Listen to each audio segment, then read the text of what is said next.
Hello, and welcome back to Native English Academy, the podcast where we learn English through stories, conversations, and ideas that actually matter.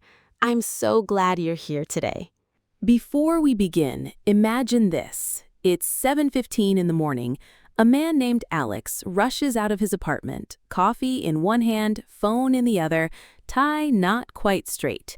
He slept 5 hours. He's already late for a meeting. He was just promoted. He earns a very good salary. By most measures, he is successful. And yet, he is exhausted. He hasn't seen his friends in weeks. He skips the gym, eats lunch at his desk, and somewhere inside, he has a quiet feeling that something is missing. Is money the only kind of wealth? Today's episode explores that question through Alex's story. By the end, I think you might start seeing your own life a little differently. Inspired by Sahil Bloom's book, we'll discover 5 types of wealth through a real conversation between Alex and his wise friend, Maya. Financial, time, physical, mental, and social wealth. Along the way, I'll explain key vocabulary to help build your English skills. Let's get started. Act 1. Financial Wealth. It's a Saturday afternoon. Alex and his old friend Maya are sitting at a small coffee shop near the park. Warm light comes through the window. Maya is relaxed, stirring her coffee slowly. Alex sits down, already checking his phone. Sorry I'm late. The traffic was insane, and I had to take a quick call on the way here. You know how it is. Anyway, guess what? I got the promotion. Senior director and a 30% pay rise. Can you believe it? Alex, that's amazing. I'm really proud of you. You worked so hard for that. Congratulations. Thanks. Yeah, it feels good. I mean, the money's great. I'm thinking of upgrading my apartment, maybe getting a nicer car. I deserve it, right? Of course you do. But can I be honest with you? Sure, always. You look exhausted, Alex. Like, really tired. Your eyes are red. You were late because you were on a work call on a Saturday? You've been promoted, yes, but are you happy? I mean, happy? I don't know. I'm successful. That's something, right? Money gives you security. It gives you options. It's not like I can just ignore it. Of course. Financial security is real and valuable. Having enough money means you don't worry about rent or food. But here's the complication. When your income goes up, your spending often rises automatically. New apartment, better car, nicer restaurants. Suddenly, you need to earn even more just to maintain that lifestyle. It's a cycle. Yeah, that's kind of exactly what's happening. Last year, I earned less, but I felt like I had more breathing room somehow. There's actually a name for that. It's called lifestyle creep. The danger isn't earning more money. The danger is when making more money becomes your entire definition of success. Money should be a means to an end, a tool that helps you build a good life, but it's not the life itself. 2 key terms from this scene. Lifestyle creep describes how your spending rises as your income rises. You earn more, spend more, and soon need to earn even more to keep up. It creeps up slowly without you noticing. And a means to an end means something is useful not for its own sake, but to help you reach another goal. Money is a means to an end, the tool, not the destination. Back to the story. Act 2. Time Wealth. Alex takes a long sip of his coffee. Maya leans forward a little. Can I ask you something else? When was the last time you had a completely free afternoon? No meetings, no emails, no deadlines. Just your time. A free afternoon? I honestly can't remember. Maybe 4 or 5 months ago? And even then I felt guilty, like I should have been doing something productive. That is the problem. You've traded your time for money. And here's the thing, Alex, you can always earn more money. You can never get more time. Every hour that passes is gone forever. Time is the only truly non-renewable resource we have. Okay, but I don't really have a choice. My job demands it. I've got a team of 12 people depending on me. I have clients across 3 time zones. I'm not saying quit your job, but time wealth is about autonomy, the freedom to choose how you spend at least some of your time. Even 1 hour a week that belongs only to you makes a huge difference. I feel like I'm burning the candle at both ends. Work starts before I'm even out of bed. I checked emails at midnight. On Sundays, I'm already anxious about Monday. That's so important to recognize. Because when you burn the candle at both ends long enough, the candle burns out completely. There's nothing left. And then you can't work, you can't be present for the people you love, you can't enjoy any of the money you've earned. So, how do you protect your time, like practically? You start small. You put things in your calendar the same way you schedule meetings. A walk in the morning, a Saturday morning with no phone, dinner with someone you love with no laptop nearby. You protect those hours like they're the most important appointment of the week. Because honestly, they are. Non-renewable resource. Time is the ultimate non-renewable resource. Once an hour is gone, it is gone forever. Autonomy, the freedom to make your own decisions about how you spend your time. And burn the candle at both ends, an idiom for working too hard and sleeping too little, burning yourself out twice as fast. Let's continue. Act 3. Physical wealth. Maya orders 2 more coffees. She notices Alex's 3rd cup of the day, and it's only noon. Okay, I have to ask, how many coffees have you had today? This is my 3rd. I'll probably have 1 or 2 more this afternoon. I need them to function. I'm running on about 5 hours of sleep. 5 hours? Every night? Most nights, yeah. I keep telling myself I'll sleep more when things calm down. And exercise. I used to go to the gym 3 times a week. That stopped about 6 months ago. No time. I eat at my desk most days, usually whatever's fast. I know it's not great. Alex, I want to introduce you to another type of wealth, physical wealth. And I don't mean this in a superficial way. I don't mean having a perfect body or running marathons. I mean having real, genuine energy, waking up and feeling ready for the day, being healthy enough to actually enjoy your life. I mean, I'm not sick. I'm alive and functioning. That's something. There's an important difference between lifespan and health span. Lifespan is how long you live. Health span is how many of those years you spend feeling genuinely well, energetic, mobile, mentally sharp. You can have a long lifespan but a short health span.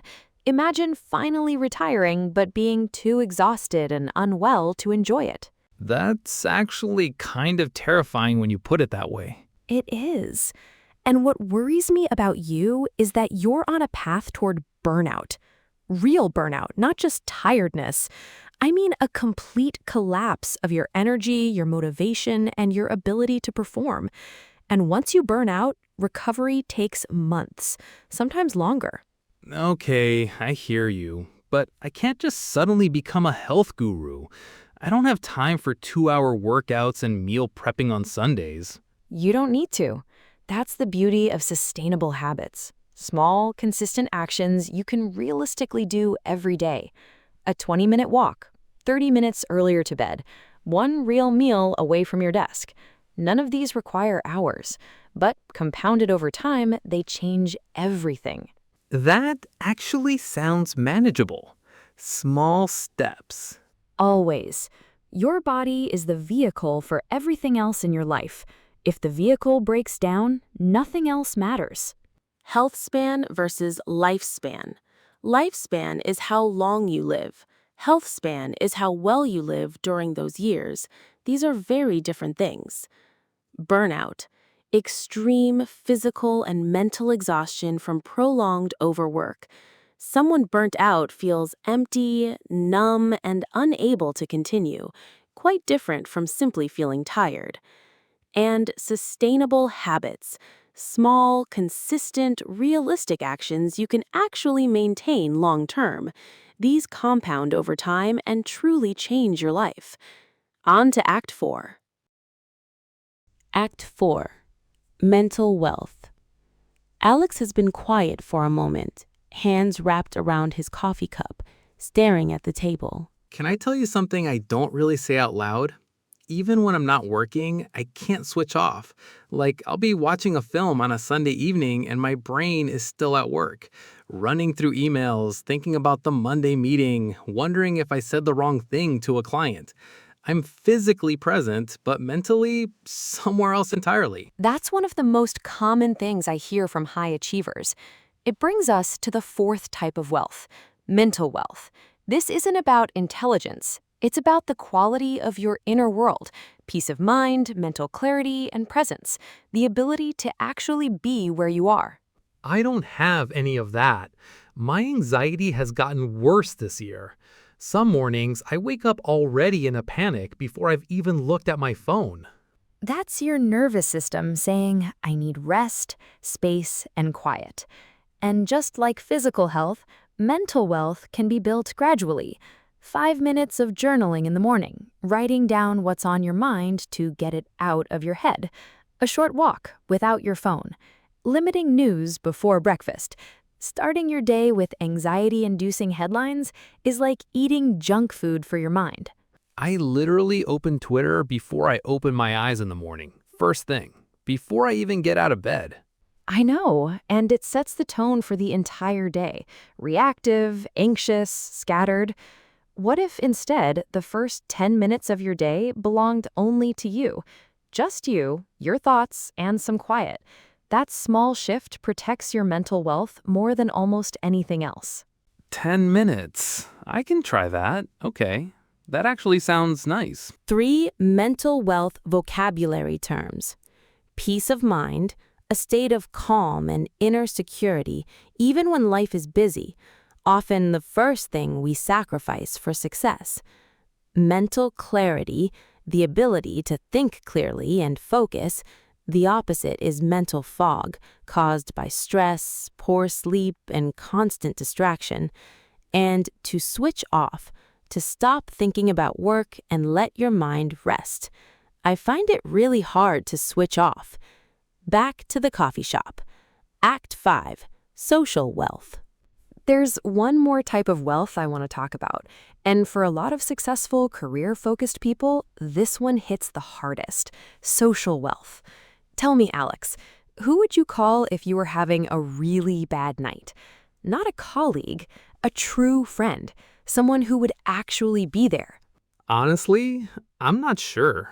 I have hundreds of LinkedIn connections. My contact list is massive. But someone I'd call at midnight if something was wrong, I'd probably just handle it alone.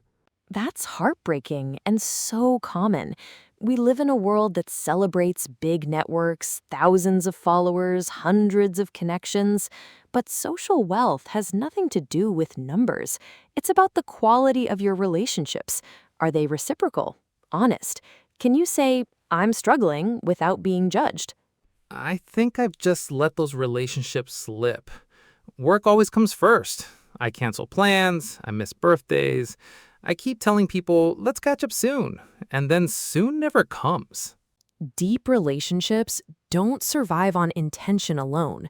They need time and consistency. There's a real difference between a network and a community. A network is transactional. People help each other because it's useful. A community is deeper.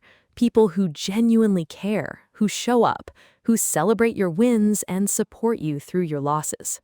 I want that. I used to have that. How do you rebuild it? The same way you build any wealth. Consistently, patiently, with intention. Reach out to one person this week. Not to network, just because you miss them. Show up for someone. Be honest about how you're feeling. 3 real friends who genuinely care about you are worth more than 300 professional acquaintances. Reciprocal relationships. Both people give and receive equally.